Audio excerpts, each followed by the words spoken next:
yesterday was billed as quote unquote Liberation Day, but that's that is not what it was. And most economists who I trust and have faith in more than Donald Trump have called what happened yesterday with the tariff announcement the worst case scenario. Hakeem Jeffries, the leader of the House Democrats, called it recession day to counter the framing by the Trump administration that it was some sort of liberation day.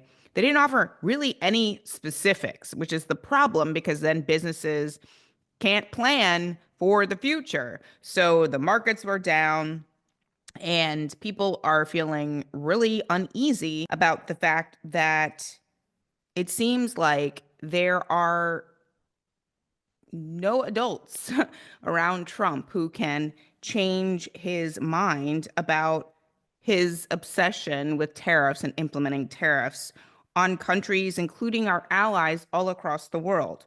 So he implemented a 10% baseline tariff on all imports into the United States, which essentially means, in plain speak, stuff's going to be more expensive for you. So if you buy things like we all do from other parts of the world that are manufactured in other parts of the world, everything you buy is going to be more expensive than it was before Donald Trump decided on his own, basically, to implement this tariff policy. And one of the things that I keep thinking about is the fact that the 2024 election was all about the cost of stuff, right? That's what I was told by every reporter, by every political analyst, by every pollster. I was told that people were really upset that the cost of living, their groceries, the things that they were spending money on a regular basis was more expensive under the Biden administration, and inflation was making it really, really difficult to live, and they could not feel the impact of the improvement in the American economy post-COVID, and they were pissed off about that.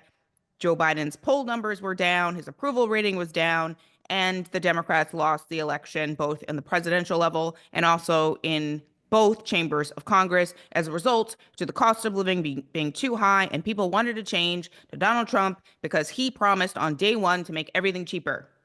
Turns out that was a lie. Turns out that was all bullshit. And that Donald Trump, on his own, because he's been obsessed with tariffs for like 50 years, decided to implement all of these tariffs across the board and on some of our closest allies, which is pissing off and upsetting people all over the world, including here in Europe, just because this is what he's decided against all of the advice from experts on the economy. They are saying this is the quote worst case scenario.